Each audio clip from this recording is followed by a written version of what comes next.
Joe Rogan was absolutely a hardcore Trump guy in 2024. He did not like Joe Biden. That much was painfully obvious. He, of course, didn't like Kamala Harris, but he liked Donald Trump. And he pushed Donald Trump and he promoted Donald Trump and he had lots of good, wonderful things to say about Donald Trump ahead of the 2024 election. And here we are just 13 short months later, and Joe Rogan has spent roughly the last 4 months bashing the hell out of the man he promoted so ardently last year. And it all came to a head this past Friday when, on the episode of the Joe Rogan Experience alongside comedian Shane Gillis, who of course does a very good Trump impression, Joe Rogan let Trump have it on multiple different issues all throughout that episode of the podcast. The first, of course, Rogan was not happy with Donald Trump's response that he posted on social media following the murder of director-actor Rob Reiner. Referring to Trump's post, Joe Rogan said this: "The Rob Reiner thing is not funny, right? And that's like the same thing. It's the same kind of thinking. And when you see it with no empathy, that's when it's hard to like him. Listen, there's no justification for what he did that makes any sense in a compassionate society. It's no different than people that were celebrating when Charlie Kirk got shot. It's same kind of thing." I don't think anybody on the left was nearly as vicious as Trump was to Rob Reiner. Maybe I just didn't see him, but I like the point, though. I do. And I like that he pointed out that Donald Trump has no empathy, right? A true sociopath. No empathy. And Rogan didn't like it. And then, of course, he and Shane Gillis were still talking about it, and they were like, what if Obama had done that about somebody, or what if Biden had done it from somebody? They said that the statement would have received far more media coverage, far more pushback from the media, and Rogan said that would be crazy. It just shows you how crazy it is the way Trump thinks and talks. Crazy. How crazy it is. How crazy Trump thinks. How crazy Trump talks. And I love that point because we have seen Republicans tell us for years and years and years, like, I'd rather have mean tweets than Joe Biden or a Democrat, blah, blah, blah, blah, blah. Eventually, the meanness starts to show you that they're actually quite insane. That they actually might be, diagnostically sociopathic, maybe even psychotic.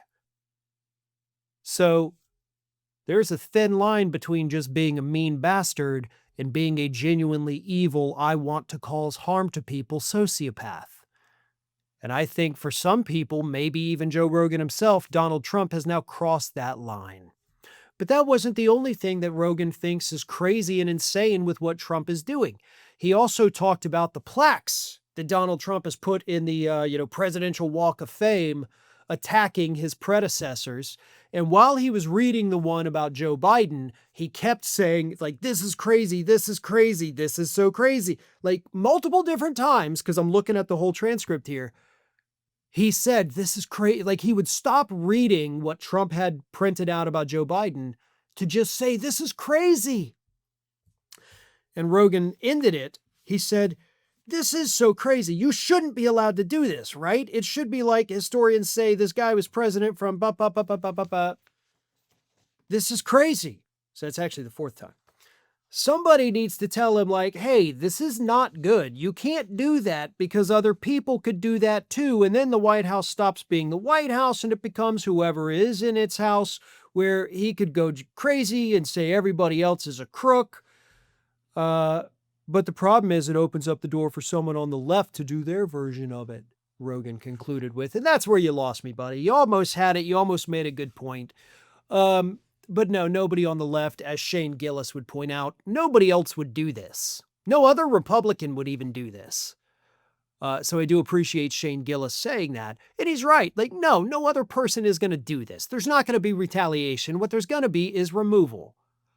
They're going to take down the stupid plaques, hopefully take down the pictures, take down all of the gold. Honestly, as I said, like evacuate the White House and just tear the whole goddamn thing down and rebuild it. That's what you ought to do. Trump has tainted it so much, and the ballroom too should never exist. Rebuild the whole damn thing. Just start over. He's ruined it to the point where it just needs to be shut down, torn down, rebuilt. That's what needs to happen. But Trump is losing Joe Rogan. He already started to lose him because Rogan a couple months ago started criticizing the immigration raids, was criticizing the troop deployments. He's not happy about the escalation of the potential war with Venezuela that Trump is starting. He has criticized Trump repeatedly over the release of the Epstein files. Trump is losing Rogan. Rogan is one of those podcast bros that actually helped Donald Trump to get back into the White House. That was the Barron Trump strategy. Go on these shows, get these people on your side. And it worked. And Rogan, is not the only podcast bro that is turning against Trump. I don't know all their names because I don't care. I don't watch them, but I know their faces. I have seen the videos of these other guys also starting to criticize him more, starting to call him out more. He's losing the podcast bro demographic. And unfortunately, it's a pretty sizable demographic, and it's turning away from Trump at record speed. Thanks for watching, and if you are not already subscribed to the channel, please do so, and do not forget to like and comment and share widely among your friends.